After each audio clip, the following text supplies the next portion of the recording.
కాంగ్రెస్ నాయకులు పదే పదే చెప్తున్న మాట కేసీఆర్ రాసిన దివాలా దివాలా దివాలా అంటున్నారు. ఆయన పెట్టింది క్యాపిటల్ ఇన్వెస్ట్మెంటు అని, అది భవిష్యత్తు అవసరాలకు ఉపయోగపడేది ఉండదనేది.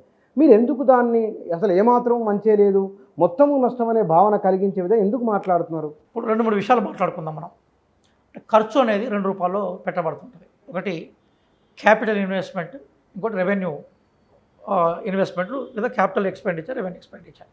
అంటే రెవెన్యూ ఎక్స్పెండిచర్లో ఏముంటుందంటే మనం బేసికల్గా ఎంతైతే ఖర్చు పెడతామో అది మళ్ళీ మనకు రాదు. ప్రభుత్వ ఉద్యోగాలు జీతాల నుంచి మొదలుకుంటే మిగతా అన్ని దానికే ఉంటాయి. క్యాపిటల్ ఇన్వెస్ట్మెంట్, క్యాపిటల్ ఎక్స్పెండిచర్ ఏదైతే ఉందో అది మళ్ళీ మనకు ఏదో రూపంలో వస్తుంది. జనరల్గా అప్పులు మనం ఏ సందర్భంలో చేస్తూ ఉంటాం అంటే మనము క్యాపిటల్ ఇన్వెస్ట్మెంట్ మీదే చేస్తూ ఉంటాం. మనం అంటే ఇన్వెస్ట్మెంట్ దగ్గర డబ్బులు లేకుండా బయట నుంచి పట్టుకొస్తూ ఉంటాం. పట్టుకొచ్చినప్పుడు కనీసం అందులో వచ్చే లాభాలు వడ్డీకి పోతుంటాయి. కనీసం మనం మెల్లమెల్లగా తేరుకుంటూ పోతూ ఉంటే మనకు ఆ క్యాపిటల్ మన దగ్గర భవిష్యత్తుకి మనకు ఒక ఆస్తిలాగా మిగిలిపోతూ ఉంటుంది. ఇది కుటుంబంలో అయినా బయట అయినా జరిగే ఒక సాధారణమైన అంశమే. కానీ జరిగిన విషయం ఏంటంటే వీళ్ళు ఎక్కువ భాగం, మీరు గత 10 సంవత్సరాల బడ్జెట్ తీసుకొని రండి, మీరు తీసుకొస్తే వీళ్ళ ఖర్చు అంతా కూడా దేని మీద ఉంటుందంటే వీళ్ళ ఖర్చు మొత్తం కూడా టోటల్గా ఇరిగేషన్ రాసుకున్నారు. సమభాగం దానికే పోయింది. ఇరిగేషన్ దేని మీద చేశారు? ఒక వైట్ ఎలిఫెంట్ మీద చేశారు. దాన్ని నేను వైట్ ఎలిఫెంట్ అని అనట్లేదు. నేను మొన్న వెరీ రీసెంట్గా కేంద్ర నిఘా సంస్థ వచ్చి, అంటే కేంద్రానికి సంబంధించిన ఈ నీటి వనరుల శాఖ వచ్చి, రెస్క్యూ టీం వచ్చి దాన్ని మొత్తం పరిశీలన చేసిన తర్వాత ఇది చేపలు పట్టుకోవడానికి కూడా పనికి రాకుండా పోయింది. చేపలు పట్టుకోవడం కూడా అందులో ఒక బెనిఫిట్లో కూడా రాసుకున్నారు వాళ్ళు. ఇది చేపలు పట్టుకోవడానికి కూడా పనికిరాదని చెప్పేసి చెప్పిపోయింది. అంటే నువ్వు దేన్నైతే క్యాపిటల్ ఇన్వెస్ట్మెంట్ అన్నావో అది ఏమైపోయిందంటే గంగా పాలైపోయింది, గోదావరి పాలైపోయింది. కాబట్టి వాళ్ళు మనుషులని మసిపూసి మారేడుకాయ చేశారు. కాబట్టి అది ఫినిష్ అయిపోయింది. ఈరోజు మనం ప్రధానంగా క్యాపిటల్ ఇన్వెస్ట్మెంట్లో వాళ్ళు చేయాల్సింది ఏంది? సరే, ఒకవైపు ఇండస్ట్రీస్ డెవలప్మెంట్ ఇవన్నీ పక్కన పెడదాం. పెడితే హ్యూమన్ రిసోర్సెస్లో ఎడ్యుకేషన్ డెవలప్ చేయాలి, వాళ్ళు ఇన్ఫ్రాస్ట్రక్చర్ డెవలప్ చేయాలి, కాలేజీలు డెవలప్ చేయాలి, అంటే అట్లాగే స్కిల్ డెవలప్మెంట్ చేయాలి. అవి వాళ్ళు ఏం చేయలేకపోయినారు. అంటే భవిష్యత్తు మానవ వనరులను కూడా తీసుకురాలేకపోయినారు. కాబట్టి ఏమైపోయింది అంటే ధనవంతులు అక్కడిక్కడ చదువుకున్న వాళ్ళ పిల్లల్ని ఎక్కడికో పంపడం, లేదా మిడిల్ క్లాస్ ఫ్యామిలీ పంపడం అయిపోయింది. మళ్ళీ గ్రామీణ ప్రాంతాల్లో విద్యార్థి గవర్నమెంట్ ఉద్యోగం కోసమే మళ్ళీ ఇక్కడ కుస్తీ పట్టి వేయింబౌలు చదివే అలవాటు అయిపోయింది. రెండోది హాస్పిటల్స్ ఉన్నాయి. నీకు కాంగ్రెస్లో కట్టిన డిస్టిక్ మనకి హాస్పిటల్స్, లేదా జనరల్ హాస్పిటల్స్, లేదా ప్రైమరీ హెల్త్ సెంటర్స్ తప్ప వీళ్ళు పెద్దగా చేసింది ఏం లేదు. ప్రజల విద్యా ఆరోగ్యం మీద కనుక మనం ఖర్చు పెట్టుంటే వాళ్ళ శక్తి సామర్థ్యాలు పెరిగి, జ్ఞానం పెరిగి భవిష్యత్తుకు ఒక మంచి తరం వచ్చేది. అట్లా లేకుండా అయిపోయింది. సరే, పోనీ వీళ్ళు ఇండస్ట్రీస్ తీసుకొచ్చారా అంటే కాంగ్రెస్లో 2014లో మనకి ఇక్కడ మన దగ్గర 11,000 పైగా చిలుకు ఇండస్ట్రీస్ ఉంటే వీళ్ళ టైం వచ్చేసరికి 10 ఏళ్లలో 14,000 అయినాయి. 3-4 కూడా పెద్దగా పెరిగిపోయింది. ఇప్పుడు ఎలక్ట్రిసిటీ జనరేషన్ చేసిందంటే అప్పుడు గవర్నమెంట్లో 11,000 ఉంటే వీళ్ళు 10 ఏళ్లలో 2018 వరకు 25,000 మెగావాట్లను తీసుకొస్తామన్నారు. తీసుకురాలేదు. పైపెచ్చు బయట నుంచి మళ్ళీ కొనుక్కొచ్చిన అట్లే కొనసాగిపోయింది. కాబట్టి వీళ్ళు చేసిన ఎక్స్పెండిచర్, అంటే వీళ్ళు చేసిన ఖర్చు దేని మీద పెట్టారో చెప్పి దానివల్ల వచ్చిన ప్రతిఫలాలు ఏందో మనకు తెలియాలి. రెండోది, పోనీ రాష్ట్ర బడ్జెట్లో వీళ్ళు తెచ్చారంటే అట్లా కాదు, విపరీతంగా అప్పులు పట్టుకొచ్చారు. అప్పులు మిగిలిపోయినాయి, వడ్డీలు పెరిగిపోయినాయి, ప్రజల బతుకుల్లో మాత్రం ఎట్లాంటి మార్పులు రాలేకపోయినాయి. ఇది సత్యం, ఇది సత్యం. కానీ మీరు అన్నారు కదా ఏదో 2 రకాల ఖర్చు అయిందని, మీరు చెప్పాల్సిన విషయం ఏమిటి? అంటే వీళ్ళు బేసికల్గా వీళ్ళు పెట్టిన ఖర్చు ఏదైతుందో అది భవిష్యత్తుకు ఉపయోగపడేలాగా ఖర్చు పెట్టలేకపోయినారు. వాళ్ళ ఫెయిల్యూర్ అది. దానికి 2 కారణాలు ఉన్నాయి. తెలంగాణలో అద్భుతమైన మానవ సంపద ఉంది, అంటే ఇంటెలెక్చువల్స్ ఉన్నారు. వీళ్ళు ఎప్పుడైనా కూడా తెలంగాణ రాష్ట్రంలో ఉన్న ఇండస్ట్రియల్స్ తోటి మీటింగ్ పెట్టేలా ఒకసారి నాకు చూపెట్టండి. సైంటిస్టులతో మీటింగ్ పెట్టేలా ఒకసారి చూపెట్టండి. పోనీ నీటి నిపుణులతో మీటింగ్ పెట్టేలా ఒకసారి చూపెట్టండి. కాళేశ్వరం డిజైన్ అయినా తెలంగాణ సంబంధించిన నీటి నిపుణులతో పెడితే ఆ డిజైన్ అట్లా ఉండకపోయేదని అందరం చెప్తున్నాం మనం. పోనీ రైతుల అవసరాలు ఏందో రైతులతో సమస్య పెట్టేలా అది చూడండి. పోనీ ఎడ్యుకేషన్ తోటి సంబంధం మీటింగ్లు పెట్టేలా చూడండి. ఎప్పుడు సమీక్షలు చేయలేదు. ముఖ్యమంత్రి గారు ప్రధానంగా 2వ దఫా, మొదటి దఫాలో కొంత తిరిగే ప్రయత్నం చేసినట్టు కనిపించింది. కానీ 2వ దఫా పోయేసరికి ఏమైపోయిందంటే ముఖ్యమంత్రి గారు కనీసం అసలు ఎప్పుడు ఫామ్ హౌస్ నుంచి బయటకు వచ్చి ఒక చిన్న సమీక్ష చేసే సందర్భాలు కూడా మనకు కనపడలేదు. హైదరాబాదును వరదలు ముంచేసినప్పుడు కూడా కేటీఆర్ గారు అక్కడెక్కడ తిరిగారు, కానీ కేసీఆర్ బయటకు వచ్చిన సందర్భాలు లేవు. కాబట్టి ప్రజలకు దూరం అయిపోయిన తర్వాత మొన్న మీ స్టూడియోలోనే ఒక పెద్ద ఆయన టీఆర్ఎస్ ఫిలాసఫర్లు ఆయనే స్వచ్ఛంగా అన్నాడు. ఆయన ఏమన్నా అంటే మేము రెగ్యులర్గా కేసీఆర్ని గెలవడానికి పోయేది, మేము బయట కూర్చున్న విషయం లోపల కేసీఆర్ కూడా తెలియకపోయేది.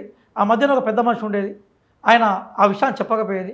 అసలు మాతోనే కేసీఆర్ సంబంధాలు పెట్టినప్పుడు ప్రజలతో ఆయనకేం సంబంధం ఉంటామని, ప్రజలు ఏం కోరుకున్నారు ఆయనకేం తెలుస్తుందని ఆయన భావించాడు. ఈరోజు రేవంత్ రెడ్డి పరిస్థితి అట్లా కాదు కదా. రేవంత్ రెడ్డి గారు ఇంటికి పోండి, ఒక బీడు ఉన్నట్టు ఉంటుంది. అలాగే మరి మరి మరి ముఖ్యమంత్రి సలహాదారుల ఇంటికి పోండి బీడున్నట్టు ఉంటుంది.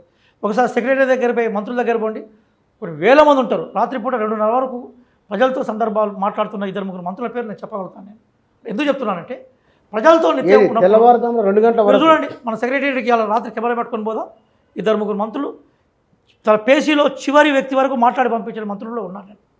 సరే, ఒకరిద్దరు పేర్లు చెప్పుకుంటే మిగతా వాళ్ళకు అంటే బేసికల్గా అది కూడా ఆదర్శంగానే ఉంటుంది. మీరు వెళ్ళి చూద్దాం, మీరు కెమెరా పట్టుకొని నేను చెప్తున్నాను. అందరు మంత్రులు దాదాపు ఆల్మోస్ట్ అందరు మంత్రులు, మీరు ఏ మంత్రికి ఇంటికి పోయినా కూడా లేదా ఏ ఎమ్మెల్యే ఇంటికి పోయినా కూడా, మా వరంగల్ జిల్లాలో 12 మంది ఎమ్మెల్యేలు ఉన్నారు.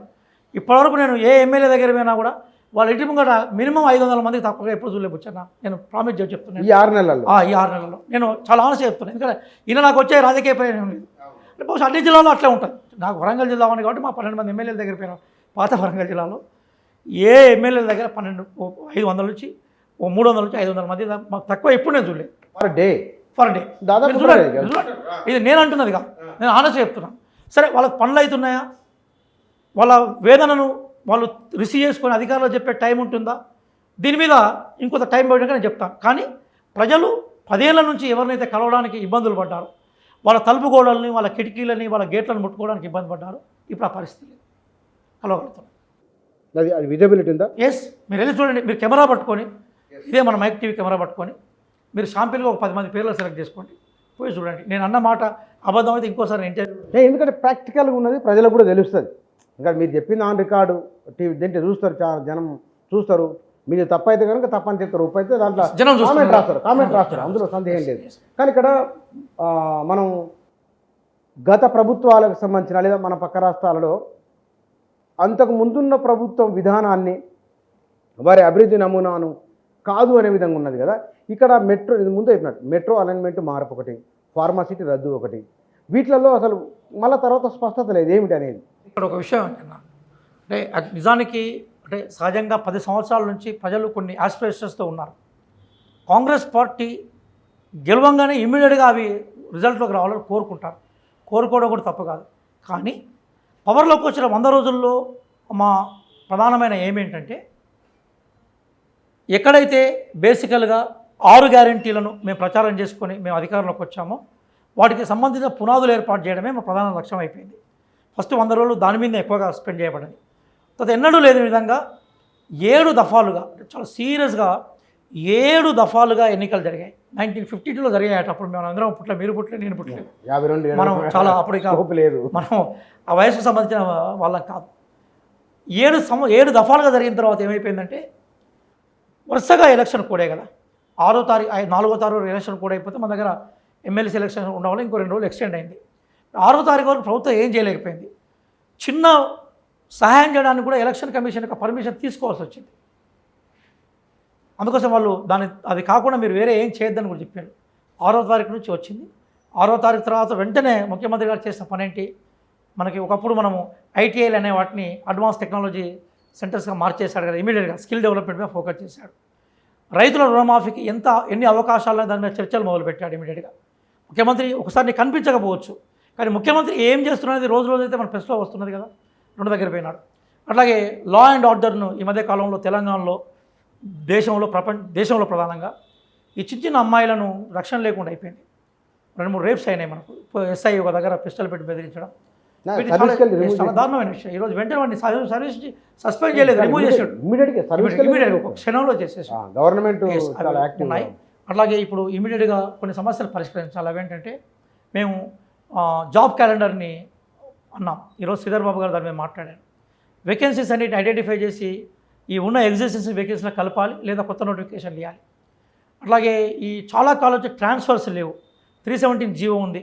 అట్లాగే ఆర్టికల్ మనకి జీవో 46 మీద అభ్యర్థులు ఎదురు చూస్తున్నారు. దాని మీద సబ్ కమిటీ ఫంక్షనింగ్ జరిగింది. వైస్ ఛాన్సలర్ రిక్రూట్మెంట్కి సంబంధించిన సెర్చ్ కమిటీని వేశారు. ఉన్నాయి, చేస్తున్నారు, కానీ కొంత టైం పడుతుంది. ఎందుకోసం అంటే, ఇప్పుడు అధికారులు ప్రభుత్వాన్ని అర్థం చేసుకోవాలి, ప్రభుత్వం అధికారులను కూడా అర్థం చేసుకోవాలి కదా. అధికారులు ఎవరు కూడా ఆకాశం నుంచి ఊడిపడ్డే వాళ్ళు కాదు కదా.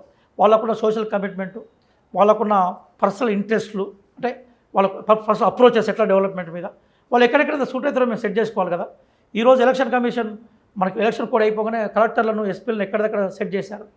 ఇప్పుడు టీచర్ల బదిలీకి మేము గ్రీన్ సిగ్నల్ ఇచ్చాము. మేము ఇప్పుడు నిరుద్యోగులకు సంబంధించిన జాబ్ క్యాలెండర్, ఎగ్జిస్టెన్స్ వేకెన్సీ మీద వితిన్ 1 వీక్లో ముఖ్యమంత్రి గారు ఒక స్టేట్మెంట్ ఇవ్వబోతున్నారు. ఇవన్నీ చేస్తున్నారు. అయితే బేసికల్గా ఒక చిన్న ప్రాబ్లం కూడా ఏమొచ్చిందంటే ప్రజలు ఇమ్మీడియట్గా పాత టీఆర్ఎస్ని రిప్లేస్ చేయాలని కోరుకుంటున్నారు. దానికి మా దగ్గర అల్లావుద్దీన్ అద్భుత దీపం లేదు కాబట్టి క్లోజ్గా మేము చేస్తాం, డెఫినెట్గా చేస్తాం అనేది మాత్రం నేను ఖచ్చితంగా చెప్పగలుగుతాను. ఎందుకోసం అంటే ప్రజల కోసం ఇప్పుడు మనం రావడమే ప్రజలు నాకు తెలిసి నాకున్న అంచనా ప్రకారం ఏంటంటే నేను విన్న దాని ప్రకారము ప్రజలు ఎక్కడ బాగా హర్షించారంటే బుచ్చన్న అంటే రేవంత్ రెడ్డి గారి నిర్ణయాల్లో ప్రజలు బాగా హర్షించిన నిర్ణయం నేను అనుకుంటుంది ఏంటంటే పవర్లోకి వచ్చే 2 డేస్కే మనకు ప్రగతి భవన్ దురగడిగా పిలువబడే ప్రగతి భవన్ ఏది ఉందో ఆ ప్రగతి భవన్ ముంగట ఉండే బ్యారికేడ్లను ధ్వంసం చేసి పడేశారు. అదే రోజు డిసెంబర్ 7న ప్రమాణ స్వీకారం 12 గంటలకు ఇక్కడ తీసేయడం జరిగింది. మా విజయం ప్రకటించబడ్డ వితిన్ అవర్స్లో చేశాం. దాన్ని ప్రజలు ఎక్కువగా హర్షించారు. అంటే ఎందుకు దాన్ని బాగా హర్షించారు? డెవలప్మెంట్ యాక్టివిటీ కన్నా దాన్ని ఎందుకు హర్షించారంటే తెలంగాణ ప్రజలు స్వేచ్ఛను కోరుకుంటున్నారు, వాక్ స్వాతంత్రాన్ని కోరుకుంటున్నారు, వాళ్ళ ఎమ్మెల్యేలు ఎంపీలు అధికారుల దగ్గరికి వెళ్ళి మాట్లాడాలని కోరుకుంటున్నారు. స్వేచ్ఛగా పుట్టిన మనిషి సర్వత్రా సంఖ్యలలో ఉన్నాడని రూసో అంటాడు. Man borns free but everywhere is in chains అంటాడు. కాబట్టి ప్రజలు అన్నిటికన్నా ఆత్మగౌరవాన్ని, స్వేచ్ఛను, మాట్లాడాలనుకునే తపన కోరుకుంటారు. కాబట్టి అది వాళ్ళకి సంకేతంగా అనమాట. వాళ్ళ స్వేచ్ఛను అంటే బంధించిన పౌరాన్ని విడుదల చేసినట్టుగా అనిపించింది. కాబట్టి అది ఎక్కువ ఆశించారు. ఇప్పుడు కాంగ్రెస్ పార్టీలో ఇప్పుడు మీరు ధర్నాలు చేసుకోవచ్చు, రాస్తారోకోలు చేసుకునే అవకాశం ప్రజలకు ఇబ్బంది కలగకుండా ఉంది. అట్లాగే లా అండ్ ఆర్డర్కి విఘాతం కలగకుండా మీరు రాజ్యాంగబద్ధంగా వివరించే అవకాశాన్ని కాంగ్రెస్ పార్టీ